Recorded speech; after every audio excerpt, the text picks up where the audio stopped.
Hi everyone, Stepan here. It's Friday, so I'm going to continue the series on Vladimir Kramnik. Before we get into the game, I have to say two things. Firstly, this game is extremely complicated and it's going to be tough to understand all of this that's happening in the attack. And I'm going to be giving you tests or I'm going to ask you to pause the video to find the correct moves. I think it should be very interesting. And secondly, I'm going to run an engine analysis at the end of the video. I didn't do that yet. I don't understand the entire game. I try to find interesting variations and hopefully the engine will improve on my analysis. Okay, so let's get into the game. Kramnik was white. He was 11 years old at the time, which is insane. He played Zhukov in Belorechensky in 1986. He opened with e4 and we have the Sicilian Khan. After knight f3, e6, d4 open Sicilian, knight takes d4, a6, the Khan Sicilian. And now bishop d3 is the main move, but knight to c3 is also fine. Now the main move in the Khan is queen c7, but Zhukov goes for the wing attack, the immediate attack on the queen side with b5. The idea behind this is to play knight c6, bishop b7, and to start putting pressure on your opponent. You could play with d6 preparing e5. You could also continue with queen c7 preparing e5. Basically, black at some point wants to play e5 and white at some point wants to play f4. So while black is attacking on the queen side, white is going to be attacking on the king side.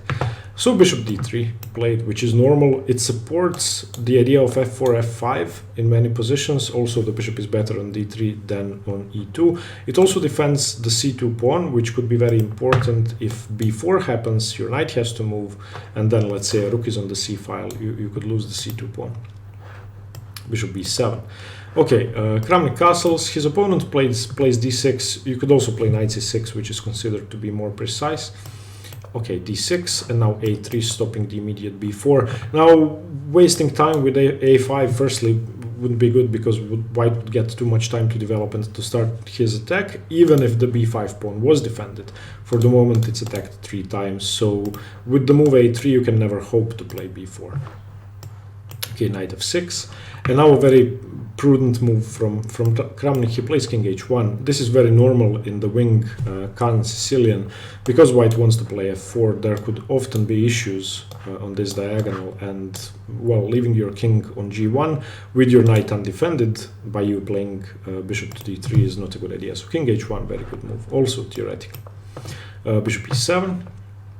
And now queen e1. I understand queen e1 wants to play queen g3 or queen h4, which is okay. Also supports the e4 pawn. Also maybe prepares the move e5, even though that's not something you would want to do, opening up this bishop. Instead, I think f4 was the correct way to go, using the fact that black's king is still in the center. So for example, knight bd7. Now queen e2, developing your queen, preparing to play something like bishop d2 and connecting your rooks. Knight c5 attacking the bishop, you ignore that, chase the knight away with b4 takes, and then pawn takes, castles. And now obviously white has a very nice attacking setup. I mean, the c file is problematic, but since there's a pawn on c3, black cannot really use the c4 square. Once you develop your bishop, you will be defending your knight. So for example, bishop d2, and if rook c8, you continue rook c1. And I think this should be perfectly fine for white. In fact, I would choose to have white here. Instead, queen e1 played, queen c7, supporting e5. That's a very important move in these types of Sicilians, which black will often play. One important thing that you should note is that whenever black plays e5, it gives up the f5 square, which is going to be very important for this game. Also, it gives up the d5 square, which is more important in neither type structures when the bishop is not on b7. Okay, f4 played by Kramnik, finally starting his attack, and now knight b to d7. Here, probably queen g3 was an interesting trying to provoke either knight h5 or g6. Knight h5 isn't really a move black would want to play. Also, g6 is kind of weird. You could just continue with bishop d2, and if, let's say, knight c5, you again ignore this, play rook a1, and something is going to happen over here. Instead, Kramnik played knight f3, which is also okay. One important thing about knight f3 is that it brings the knight back to a square from which it could potentially control f5, which is very important because black, as we said, will often want to play the move e5 to liberate his pieces. And in fact, in this position, e5 was played, which is of course a mistake because of knight f3. So black should have simply castled, I think, and after something like bishop e3, knight c5, probably bishop d4 to stop e5 to put pressure on this diagonal, black should be perfectly fine. I don't think white has any attack. Instead of that, e5 played, and now, well, Kramnik played bishop d2, which is a very good move, connecting his rooks, or preparing to connect his rooks after the queen moves, also defending the c3 knight, and just developing a piece. Instead of that, I think he could have tried knight h4 straight away, before black has time to bring his king to safety. That of course puts pressure on g7, on the king, on the e7 bishop, and on the d6 pawn. So if black, for example, castles, then knight f5, and this is a monstrous knight. You obviously don't want to give up this bishop, because your d6 pawn would be very weak. So for example, bishop d8 and queen g3, and already this is looking scary. g6, for example, you don't have to move your knight, but you can play knight h6, and after king h8 continue with f5. And I would be very afraid to play black in this position. Okay, instead after e5, bishop d2 played, which is fine, I think. Black castles, and now Kramnik plays fe5. I think knight h4 again could have been played without this exchange, because once you get your knight to f5, if there is a pawn on d6, then this pawn will be a target. Since he exchanged first, and obviously black doesn't want to take with the knight, leaving himself with a weakness, he takes with the pawn. Since you exchange the pawn, there's no longer a pawn on d6. So black doesn't have an extra weakness. g6 played, preventing knight f5, and now a couple of very natural moves. What happens now is, I think, very straightforward, very strong, and an 11-year-old playing this is remarkable. Again, I'm switching back to Kramnik being the best child prodigy. I'm sorry for doing that. He's just insanely strong. Okay, bishop h6. Rook f8, of course, defending. And now pause the video, find a way to continue the attack for white. This is going to be the first point where I would like you to think about the position. Okay, so the best move, of course, is knight f5. Now this knight cannot be taken. That's clear. If g takes knight, then queen g3 check, and you have to give up stuff, otherwise it's mate. If you move your king, I mate you on g7, so you have to play knight g4, and after I take, you have to play king h8 to make sure you will have time for rook g8. So king h8, queen takes knight, rook g8, and for example queen f3. And even though the material is for the moment equal, both sides have 3 minors, 2 rooks, and a queen. Fine, well, white is a pawn up. This is loose, your king is dreadful, and my pieces are perfect. Okay, so the knight cannot be taken. So after knight f5, bishop f8 played, which I think is a good move, trying to exchange some attacking pieces. And now how would you continue here? I think there are 2 good ways to continue. You can pause the video, try to calculate this out for yourself. Okay, so either queen g3 or bishop takes f8, I think are very good moves. Queen g3 was played in the game. Maybe bishop f8 is better, so that after bishop f8, rook f8, you can simply continue with knight e3. And the idea is you're putting pressure on f6, on f7, you are challenging the d5 square. And if the d5 square is, well, if the knight is captured twice, let's just give a move to black. For example, rook e8. If a double exchange happens, then your bishop gets open. And f5 I don't think is that scary. This seems very loose for black, and I would argue that white has a pleasant position and then black's king is unsafe. I could be wrong. Okay, so bishop f8. The other move which was played in the game is queen g3, keeping the tension in the position, not exchanging any pieces, and offering black the chance to trade off. Now, this position is by no means lost for black. I would have a hard time guessing who is better.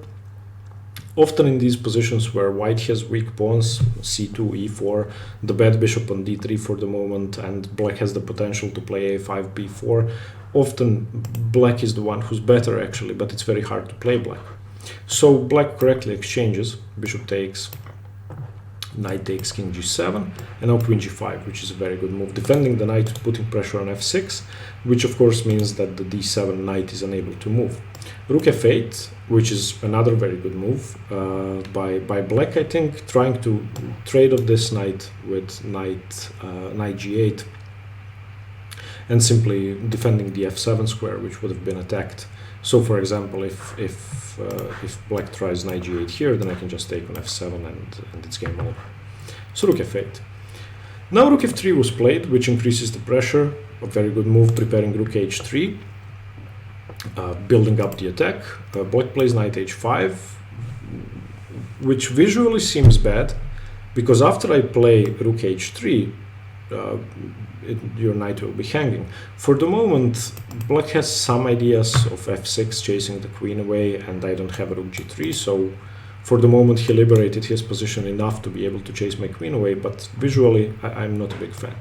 Okay, knight f5, king h8, and now rook h3. And in this position, you can pause the video and try to calculate 3 options for black and try to choose the best one.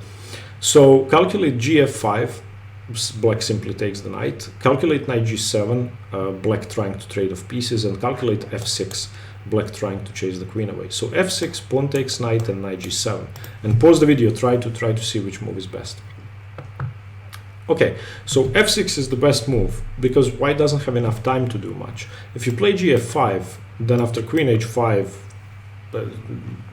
I mean, you could play knight f6, but queen f5, and very soon my pieces are getting into play. You would have to defend your knight, and then I play rook f1, and then you resign. Also, if you play knight g7, that's not good. This is a mate in 3. I hope you can see it. Rook takes, king takes, queen check, and checkmate. So after rook h3, f6 is the absolute best move. Queen h6 played. Now again, pause the video. Can black take on f5? I think that's a very interesting exercise.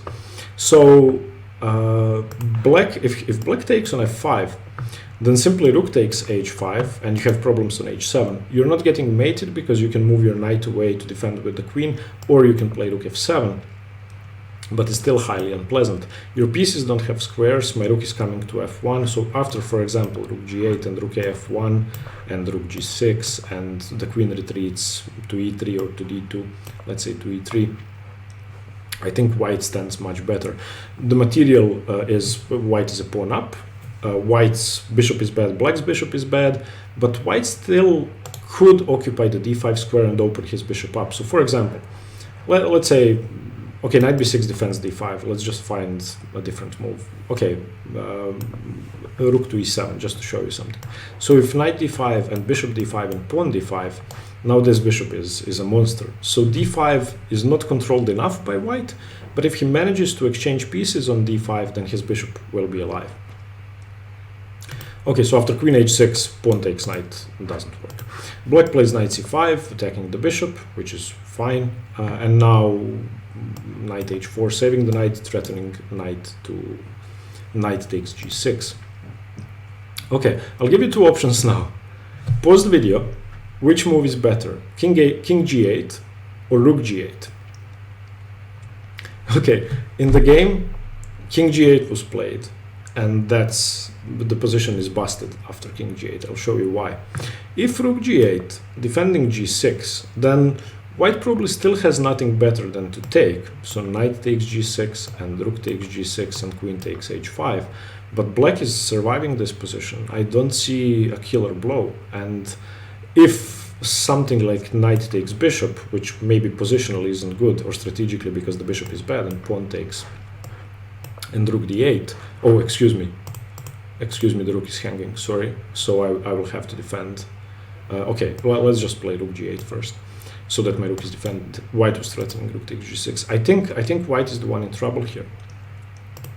Instead, king g8 played in the game, and now this is white's to play and win. Hopefully you can calculate the entire variation. You can pause the video and try to work everything out. Okay, so knight takes g6, of course, h takes g6, queen takes g6 check, knight g7, saving the knight, and now it's not clear how you should continue. You need to play quiet moves. And this is, I think, a very good moment, very instructive moment for attacking play. So many weaker players would play queen h7 check, helping the king run away. Some would play knight d5, which isn't bad. Kramnik played bishop e2, which is a nice move, preparing either bishop h5 or bishop g4. The bishop is obviously not doing anything. I found a variation which was absolutely crushing. So you start with rook f1, getting your last piece into play. You don't really mind knight takes d3, that would do nothing. So black's main defensive resource is knight e6. And now you continue queen h7 check, king f7 only move, and knight d5. Absolutely crushing. Firstly, cutting the king off from the e7 square. Secondly, putting pressure on f6. Thirdly, if that's traded off, which basically has to be traded off, then I chase your defender away, and after knight f4 attacking my rook and bishop, I'm not afraid, I just play rook g3. You cannot take my bishop, you get mated. So rook g8 defending, and now pause the video, find an absolutely winning move.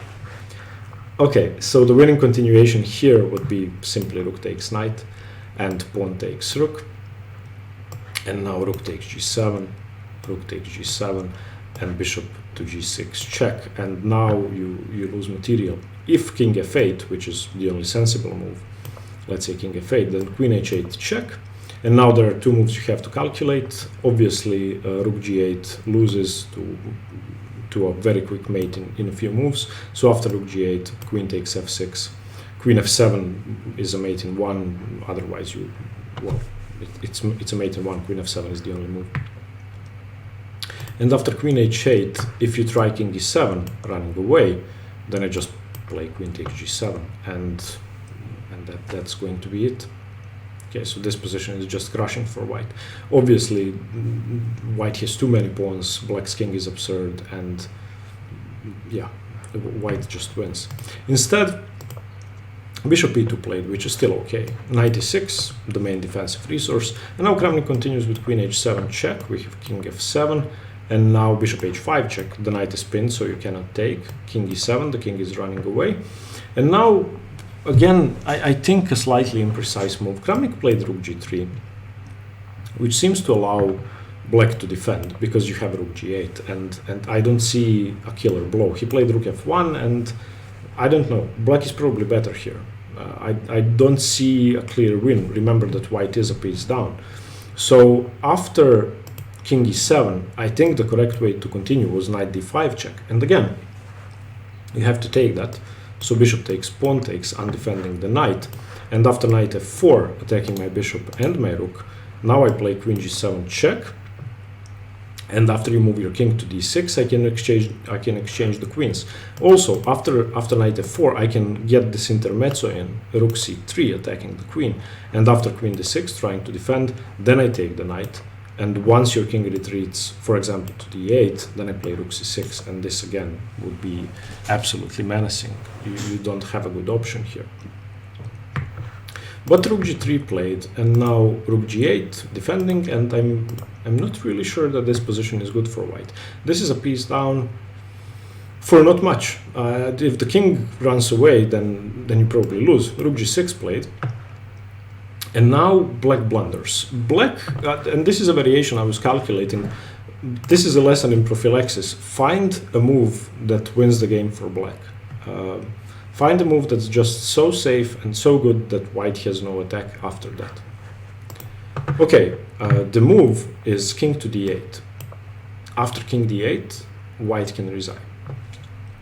How do you continue the attack? You can win a pawn, fine. So rook takes, and I don't take back, I just play knight takes h5.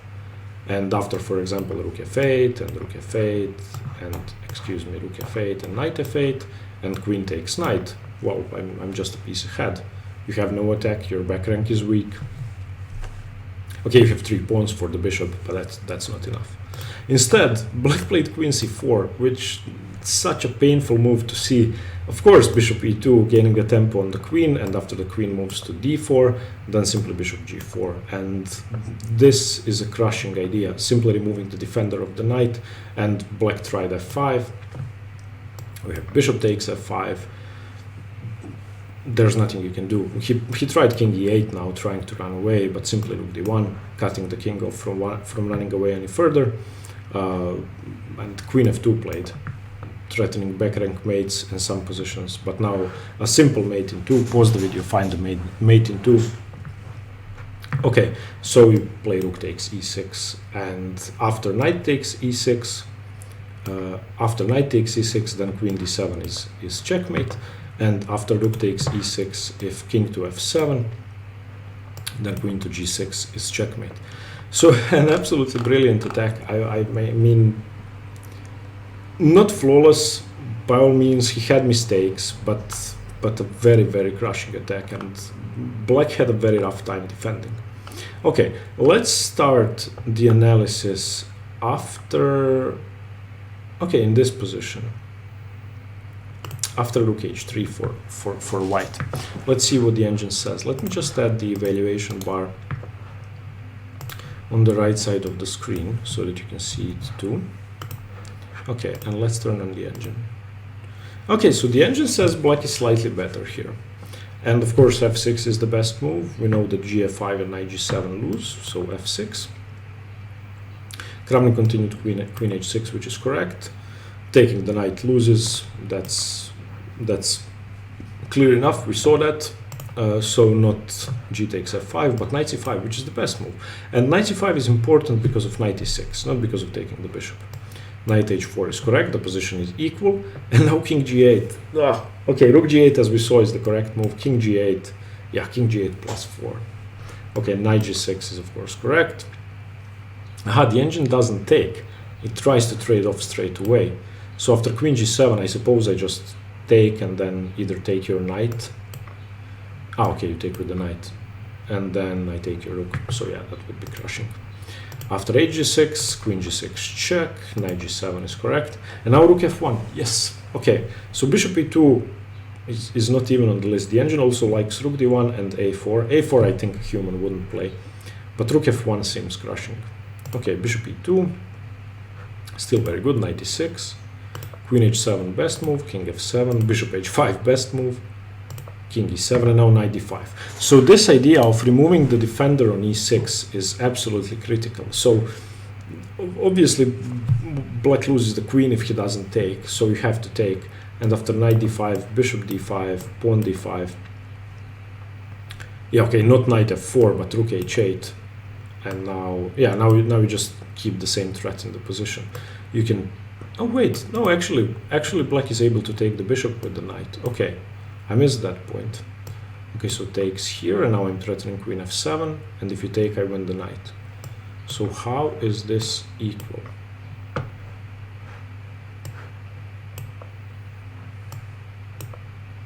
Yeah, okay, I suppose white is a pawn up and should be better, but it shouldn't be too winning. Okay, instead rook g3 played, and we have rook g8. Rook f1 is a good move, but black stands better. Black has -2. Okay, rook af8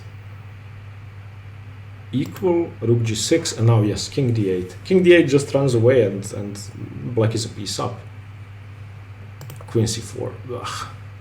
Bishop e2, queen d4, bishop g4, f5. Yeah, okay, this is game over. Bishop takes f5, king e8, and rook takes e6 worked straight away. You don't have to play rook d1.